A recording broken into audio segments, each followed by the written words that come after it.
ਸਤਿ ਸ਼੍ਰੀ ਅਕਾਲ। ਜਗਬਾਣੀ ਟੀਵੀ ਤੁਸੀਂ ਵੇਖ ਰਹੇ ਹੋ। ਇਸ ਵਕਤ ਅਸੀਂ ਤੁਹਾਨੂੰ ਲੈ ਕੇ ਆਏ ਹਾਂ ਪੰਜਾਬ ਬੀਜੇਪੀ ਦੇ ਦਫ਼ਤਰ ਦੇ ਬਾਹਰ ਤੇ ਪੰਜਾਬ ਬੀਜੇਪੀ ਦੇ ਦਫ਼ਤਰ ਦੇ ਬਾਹਰ ਇਸ ਵੇਲੇ ਜਿਹੜਾ ਹੈ ਉਹ ਇੱਕ ਸਾਇਲੈਂਟ ਪ੍ਰੋਟੈਸਟ ਚੱਲ ਰਿਹਾ ਹੈ ਬੰਗਾਲ ਵਾਇਲੈਂਸ ਨੂੰ ਲੈ ਕੇ, ਜਿਸ ਨੂੰ ਲੈ ਕੇ ਬੀਜੇਪੀ ਕੌਮੀ ਪੱਧਰ ਤੇ ਪ੍ਰੋਟੈਸਟ ਕਰ ਰਹੀ ਹੈ ਹਰ ਇੱਕ ਸਟੇਟ ਵਿੱਚ, ਹਰ ਇੱਕ ਸੂਬੇ ਵਿੱਚ। ਤੇ ਬੰਗਾਲ ਵਿੱਚ ਵੀ ਜੇਪੀ ਨੱਡਾ ਹੋਣਾ ਨੇ ਜਾ ਕੇ ਉੱਥੇ ਪ੍ਰੋਟੈਸਟ ਕੀਤਾ ਹੈ ਤੇ ਇਸ ਪ੍ਰੋਟੈਸਟ ਰਾਹੀਂ ਉਹਨਾਂ ਨੇ ਪੈਰਲਲ, ਜਿੱਦਾਂ ਮਮਤਾ ਬੈਨਰਜੀ ਦਾ ਜਿਹੜਾ ਸਹੁੰ ਚੱਕ ਸਮਾਗਮ ਚੱਲ ਰਿਹਾ ਸੀ, ਇਸ ਦੇ ਪੈਰਲਲ ਉਹਨਾਂ ਨੇ ਆਪਣੀ ਸਹੁੰ ਚੁੱਕੀ ਹੈ ਤੇ ਇਸ ਸਹੁੰ ਵਿੱਚ ਕੀ ਕੁਝ ਉਹਨਾਂ ਨੇ ਹਰਫ ਲਿਆ ਹੈ, ਕੀ ਕੁਝ ਸੰਕਲਪ ਲਿਆ, ਇਸ ਬਾਰੇ ਅਸੀਂ ਜਾਣਾਂਗੇ। ਸਾਡੇ ਨਾਲ ਮੌਜੂਦ ਨੇ ਪੰਜਾਬ ਬੀਜੇਪੀ ਦੇ ਸੀਨੀਅਰ ਆਗੂ ਸੁਭਾਸ਼ ਸ਼ਰਮਾ। ਸੁਭਾਸ਼ ਜੀ, ਇਹ ਪ੍ਰੋਟੈਸਟ ਤੁਹਾਨੂੰ ਕਿਉਂ ਕਰਨਾ ਪੈ ਰਿਹਾ? ਦੇਖੋ, ਪਿਛਲੇ 2 ਦਿਨਾਂ 'ਚ ਜੋ ਕੁਝ ਬੰਗਾਲ 'ਚ ਵਾਪਰ ਰਿਹਾ ਉਹ ਹਿੰਦੁਸਤਾਨ ਦੇ ਇਤਿਹਾਸ 'ਚ ਅੱਜ ਤੱਕ ਕਦੀ ਨਹੀਂ ਹੋਇਆ। ਹਰ ਸਾਲ ਕਈ ਸਰਕਾਰਾਂ ਬਣਦੀਆਂ, ਕਈ ਉਤਰਦੀਆਂ। ਇਸ ਵਾਰ ਵੀ ਅਸਾਮ 'ਚ ਅਸੀਂ ਦੂਜੀ ਵਾਰੀ ਸਰਕਾਰ ਬਣਾਈ, ਤਮਿਲਨਾਡੂ 'ਚ DMK ਸਰਕਾਰ 'ਚ ਆਇਆ, ਕੇਰਲਾ 'ਚ ਲੈਫਟ ਫਰੰਟ ਵਾਪਸ ਆਇਆ। ਲੇਕਿਨ ਇਹ ਪਹਿਲੀ ਵਾਰੀ ਹੋਇਆ ਹੈ ਕਿ ਇੱਕ ਸਰਕਾਰ ਬਣਨ ਤੋਂ ਬਾਅਦ ਉਹਦੇ ਸਮਰਥਕ ਜਿੱਤ ਦਾ ਜਲੂਸ ਕੱਢਦੇ ਨੇ ਔਰ ਫਿਰ ਕੱਢਦੇ ਉਹ ਵਿਰੋਧੀ ਧਿਰ ਦੇ ਕਾਰਜਕਰਤਾਵਾਂ ਦੇ ਘਰਾਂ 'ਚ ਜਾਂਦੇ ਨੇ, ਤੋੜ-ਫੋੜ ਕਰਦੇ ਨੇ, ਦਫ਼ਤਰਾਂ ਨੂੰ ਅੱਗ ਲਗਾਉਂਦੇ ਨੇ, ਉਹਨਾਂ ਦੀਆਂ ਮਾਵਾਂ ਭੈਣਾਂ ਨਾਲ ਦੁਰਵਿਵਹਾਰ ਕਰਦੇ ਨੇ, ਬਲਾਤਕਾਰ ਹੁੰਦੇ ਨੇ, 10 ਤੋਂ ਵੱਧ ਕਾਰਜਕਰਤਾਵਾਂ ਦੀ ਹੱਤਿਆ ਹੋ ਜਾਂਦੀ ਹੈ। ਇਸ ਪ੍ਰਕਾਰ ਦੇ ਵਿਜੇ ਜਲੂਸ ਅੱਜ ਤੱਕ ਹਿੰਦੁਸਤਾਨ ਦੇ ਇਤਿਹਾਸ 'ਚ ਤੇ ਹੋਏ ਨਹੀਂ ਸੀ। ਸੋ ਮਮਤਾ ਬੈਨਰਜੀ ਦੀ ਪਾਰਟੀ ਔਰ ਉਸਦੇ ਨੇਤਾ ਜਿਸ ਪ੍ਰਕਾਰ ਹਿੰਸਾ ਦੇ ਮਾਧਿਅਮ ਨਾਲ ਭਾਰਤੀ ਜਨਤਾ ਪਾਰਟੀ ਨੂੰ ਡਰਾਉਣਾ ਚਾਹੁੰਦੇ ਨੇ, ਉਹ ਇੱਕ ਲੋਕਤੰਤਰ ਲਈ ਬਹੁਤ ਸ਼ਰਮਨਾਕ 2 ਦਿਨ ਨਿਕਲੇ ਨੇ। ਹਿੰਸਾ ਹੱਲੇ ਵੀ ਜਾਰੀ ਹੈ। ਮਮਤਾ ਬੈਨਰਜੀ ਨੇ ਤੀਜੀ ਵਾਰੀ ਸਹੁੰ ਚੱਕੀ ਹੈ, ਉਹਨਾਂ ਨੂੰ ਸ਼ੁਭਕਾਮਨਾਵਾਂ ਹੈ, ਲੇਕਿਨ ਉਹਨਾਂ ਨੂੰ ਚੇਤਾਵਨੀ ਹੈ ਕਿ ਇਸ ਹਿੰਸਾ ਨੂੰ ਬੰਦ ਕਰੋ। ਭਾਰਤੀ ਜਨਤਾ ਪਾਰਟੀ ਆਪਣੇ ਕਾਰਜਕਰਤਾਵਾਂ ਨਾਲ ਇਸ ਪ੍ਰਕਾਰ ਦੀ ਹਿੰਸਾ ਬਰਦਾਸ਼ਤ ਨਹੀਂ ਕਰੇਗੀ। ਕੱਲ ਸਾਡੇ ਕੌਮੀ ਪ੍ਰਧਾਨ ਉੱਥੇ ਹੀ ਨੇ, ਕੱਲ ਤੋਂ ਹੋਮ ਮਿਨਿਸਟਰ ਸਾਹਿਬ ਨੇ ਵੀ ਸਾਰੀ ਰਿਪੋਰਟ ਮੰਗੀ ਹੈ, ਪ੍ਰਧਾਨ ਮੰਤਰੀ ਜੀ ਨੇ ਰਾਜਪਾਲ ਸਾਹਿਬ ਨਾਲ ਗੱਲ ਕੀਤੀ ਹੈ। ਦੇਖੋ, ਇੱਕ ਐਸਾ ਲੋਕਤੰਤਰ ਹੈ ਕਿ ਤੁਹਾਡੇ ਵਿਰੋਧ 'ਚ ਕੋਈ ਬੂਥ ਤੇ ਬੈਠਾ ਹੈ, ਤੁਸੀਂ ਚਿੱਤਨਤਵਾਦ ਨੂੰ ਮਾਰ ਦਿਓ, ਤੁਸੀਂ ਜਾ ਕੇ ਉਹਦੇ ਘਰ 'ਚ ਮਹਿਲਾਵਾਂ ਨਾਲ ਦੁਰਵਿਵਹਾਰ ਕਰੋ। ਇਹ ਕਿਹੜਾ ਲੋਕਤੰਤਰ ਹੈ? ਕਿਹੜੀ ਡੈਮੋਕ੍ਰੇਸੀ ਦਾ ਇਹ ਸਿਸਟਮ ਦੇਸ਼ 'ਚ ਸਥਾਪਿਤ ਕਰਨਾ ਚਾਹੁੰਦੇ ਨੇ? ਸੋ ਇਹ ਲੋਕਤੰਤਰ ਲਈ ਬਹੁਤ ਵੱਡਾ ਧੱਬਾ ਹੈ ਇਹ ਜਿਹੜਾ ਹਿੰਸਾ ਦਾ ਕਲਚਰ ਹੈ। ਔਰ ਇਹ ਹਿੰਸਾ ਹੋ ਕਿਉਂ ਰਹੀ ਹੈ? ਇਹ ਡਰ ਕਿਉਂ ਹੋ ਰਹੀ ਹੈ? ਉਹਨਾਂ ਨੂੰ ਲੱਗ ਰਿਹਾ ਸੀ 10 ਸਾਲ ਦਾ ਸਾਡਾ ਛਤਰ ਸਾਮਰਾਜ ਨੂੰ ਬੀਜੇਪੀ ਚੁਣੌਤੀ ਦੇ ਕੇ ਏਡੀ ਵੱਡੀ ਪਾਰਟੀ ਬਣ ਕੇ ਖੜੀ ਕਿਵੇਂ ਹੋ ਗਈ ਹੈ? 3 ਸੀਟਾਂ ਵਾਲੀ ਪਾਰਟੀ 77 ਸੀਟਾਂ ਲੈ ਕਰਕੇ ਸਾਡੇ ਸਾਹਮਣੇ ਇੱਕ ਵਿਰੋਧੀ ਧਿਰ ਬਣ ਕੇ ਖੜੀ ਕਿੱਦਾਂ ਹੋ ਜਾਏ? ਇਹ ਜਿਹੜੀ ਉਹਨਾਂ ਦੀ ਫਰਸਟ੍ਰੇਸ਼ਨ ਹੈ।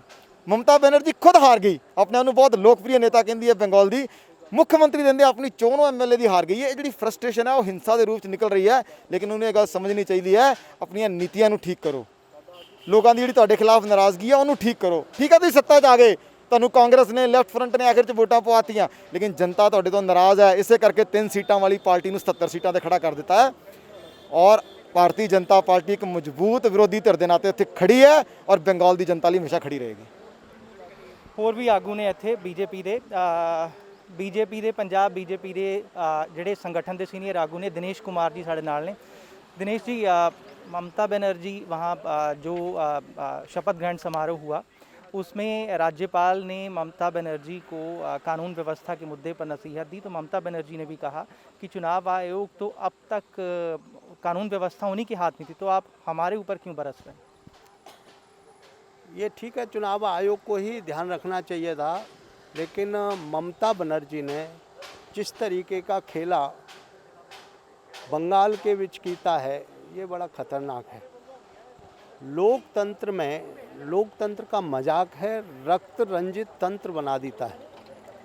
आज़ादी के बाद यदि देखा जाए तो ऐसा कहीं देखने को नहीं मिलेगा कि पार्टी जीतने के बाद जो पुनः रिपीट होने के बाद इस तरीके का हत्याकांड हो रहा हो, क्योंकि हमारी भी सरकार असम के अंदर रिपीट हुई है।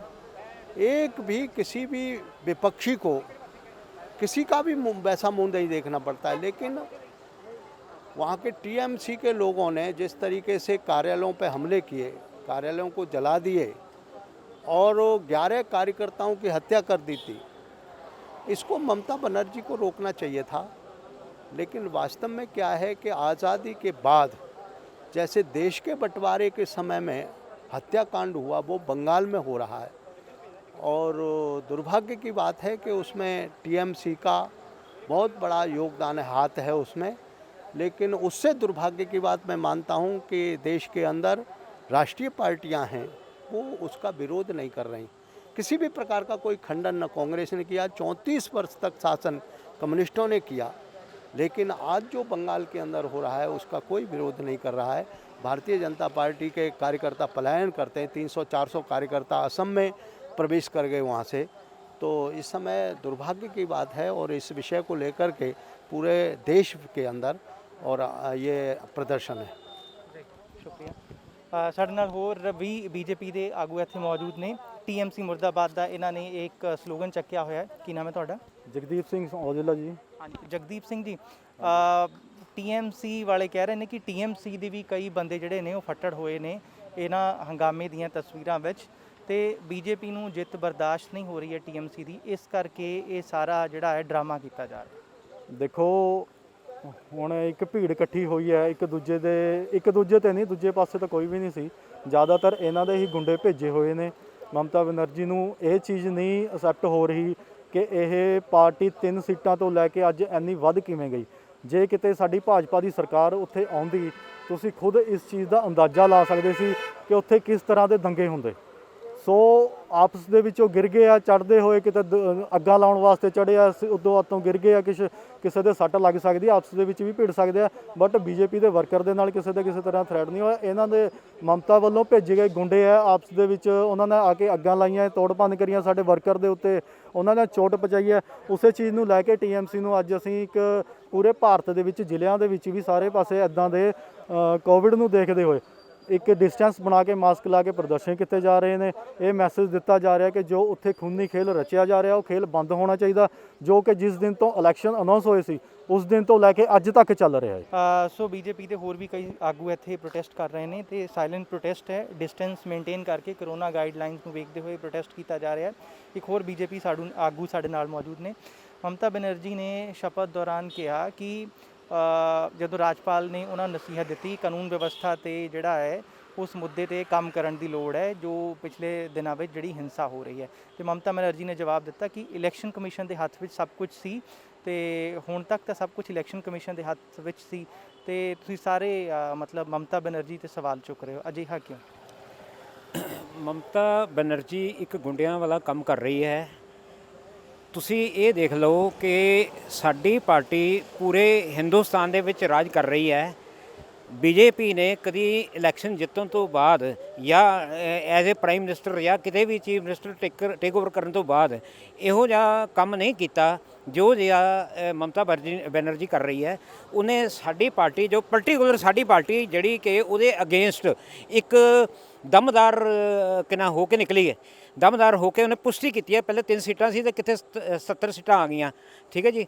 ਪੁਸ਼ਟੀ ਹੈਗੀ ਹੈ ਕਿ ਵੀ ਐਤਕੀ ਦਮਦਾਰ ਕਰਕੇ ਨਿਕਲ ਕੇ ਆਏ ਹੈਗੇ ਆ। ਉਹਨਾਂ ਨੂੰ ਦੇ ਸਾਰੇ ਜਿਹੜੇ ਆਪਣਾ ਮੈਂਬਰ ਹੈਗੇ ਸਨ ਉਹਨਾਂ ਦੇ ਘਰਾਂ 'ਤੇ ਹਮਲੇ ਕੀਤੇ, ਬਹੁਤ ਸਾਰੇ ਮੈਂਬਰਾਂ ਦੇ ਹਮਲੇ ਕੀਤੇ, 12 ਮੌਤਾਂ ਹੋਈਆਂ। ਉਹ ਕਹਿ ਰਹੇ ਕਿ ਸਾਡੇ ਬੰਦੇ ਵੀ ਫੱਟੜ ਹੋਏ ਆ, TMC ਦੇ ਬੰਦੇ ਵੀ ਫੱਟੜ ਹੋਏ ਆ, ਸਿਰਫ ਬੀਜੇਪੀ ਵਾਲੇ ਹੀ ਕਿਉਂ ਰੌਲਾ ਪਾ ਰਹੇ ਕਿ ਸਾਡੇ ਤੇ ਅਤਿਆਚਾਰ? ਕੋਈ ਫੱਟੜ ਨਹੀਂ ਹੋਏ ਹੈਗੇ। ਤੁਸੀਂ ਦੇਖੋ ਕੋਈ ਵੀ ਫੱਟੜ ਦੀ ਉਹਨਾਂ ਦੀ ਕਿੰਨਾ ਫੋਟੋ ਆਈ ਹੈ। ਤੁਸੀਂ ਬੀਜੇਪੀ ਦੇ ਘਰਾਂ ਦੇ ਜਿਹੜੇ ਮੈਂਬਰ ਮਾਰੇ ਗਏ ਹੈ ਜਾਂ ਬੀਜੇਪੀ ਦੇ ਘਰ ਸਾੜੇ ਗਏ ਆ ਪਰਟੀਕੂਲਰ, ਤੁਸੀਂ ਜਿਹੜੇ ਬੰਦੇ ਉਹ ਕਿੰਨਾ ਕਿ ਤੁਹਾਡੇ ਕੈਮਰੇ ਦੇ ਵਿੱਚ ਆਏ ਆ ਉਹਨਾਂ ਦੀ ਇਨਕੁਆਇਰੀ ਕਰ ਲਓ। ਉਹਨਾਂ ਵਿੱਚ ਕੋਈ ਵੀ ਬੀਜੇਪੀ ਦਾ ਮੈਂਬਰ ਨਹੀਂ ਹੋਏਗਾ ਜਿਹੜਾ ਕਿ TMC ਨੂੰ ਨੁਕਸਾਨ ਪਹੁੰਚਾ ਰਿਹਾ ਹੋਏਗਾ।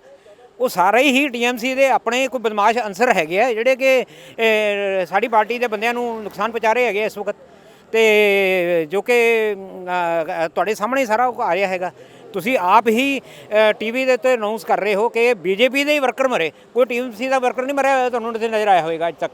ਜੇ ਨਜ਼ਰ ਆਇਆ ਹੁੰਦਾ ਤਾਂ ਤੁਸੀਂ ਸਾਰੇ ਇੱਕ ਸਾਡੇ ਆਪਣਾ ਹਿੰਦੁਸਤਾਨ ਦੇ ਥੰਮ ਹੈਗੇ ਪ੍ਰੈਸ ਵਾਲੇ, ਤੇ ਤੁਸੀਂ ਆਪ ਉਸ ਨੂੰ ਦੱਸ ਸਕਦੇ ਸੀ ਕਿ ਵੀ ਵਾਕਈ ਜਿਹੜੀ ਹੈਗੀ ਇੱਥੇ ਬੀਜੇਪੀ ਦੀ ਗਲਤੀ। ਬੀਜੇਪੀ ਦੀ ਕੋਈ ਗਲਤੀ ਨਹੀਂ ਹੈ, ਇਹ TMC ਅਸੀਂ ਇਸੇ ਕਰਕੇ ਜਿਹੜਾ ਹੈਗਾ TMC ਦੇ ਗੁੰਡਾਗਰਦੀ ਦੇ ਅਗੇਂਸਟ ਜਿਹੜੇ ਕਿ ਸਾਡੇ ਬੰਦੇ ਮਾਰੇ ਗਏ, ਇਹ ਨਹੀਂ ਕਿ ਸਾਡੇ ਬੰਦੇ ਮਾਰੇ ਗਏ ਹੈਗੇ ਆ, ਹੋ ਸਕਦਾ ਹੋਰ ਵੀ ਕੋਈ ਕਿਹਨਾਂ ਜਿਹੜੇ ਸਹਿਯੋਗੀ ਹੋਣ, ਜਿਹੜਾ ਕਿ ਮੰਨ ਲਓ ਬੀਜੇਪੀ ਨੂੰ ਜਿਹਨੇ ਵੋਟ ਪਾਈ ਹੋਵੇ ਉਹ ਬੀਜੇਪੀ ਦਾ ਨਾ ਮੈਂਬਰ ਹੋਵੇ ਪਰ ਉਹ ਸਹਿਯੋਗੀ ਹੋਵੇ, ਉਹਨਾਂ ਸਹਿਯੋਗੀਆਂ ਦੇ ਘਰ ਵੀ ਹਮਲੇ ਕੀਤੇ ਨੇ, ਉਹ ਵੀ ਮਾਰੇ ਗਏ ਹੋਣਗੇ, ਠੀਕ ਹੈ ਨਾ ਜੀ। ਸੋ ਜਾਂ ਉਹਨਾਂ ਨੂੰ ਵੀ ਉਹਨਾਂ ਨੇ ਐਕਸੀਡੈਂਟਲੀ ਜਿਹੜਾ ਹੈਗਾ ਕੋਈ ਨਾ ਕੋਈ ਨੁਕਸਾਨ ਪਹੁੰਚਾਇਆ ਹੋਏਗਾ।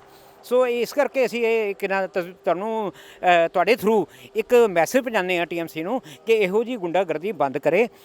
ਔਰ ਜਿਹੜੇ ਹੈਗੇ ਆ ਕਿ ਅਸੀਂ ਸਾਡਾ ਬੀਜੇਪੀ ਦਾ ਇਤਿਹਾਸ ਹੈਗਾ ਕਿ ਕਿਤੇ ਵੀ ਉਸਨੇ ਇਲੈਕਸ਼ਨ ਜਿੱਤਣ ਤੋਂ ਬਾਅਦ ਕਿਸੇ ਬੰਦੇ ਨੂੰ ਵੀ ਇਹ ਮਤਲਬ ਆਪੋਜੀਸ਼ਨ ਪਾਰਟੀ ਦਾ ਕਿ ਕਿਸੇ ਇੱਕ ਆਮ ਬੰਦੇ ਨੂੰ ਵੀ ਨੁਕਸਾਨ ਪਹੁੰਚਾਇਆ ਹੋਵੇ, ਉਹ ਅਸੀਂ ਉਹਦੇ ਜ਼ਿੰਮੇਵਾਰ ਹਾਂ, ਅਸੀਂ ਇਹ ਜ਼ਿੰਮੇਵਾਰ ਹੋਵਾਂਗੇ।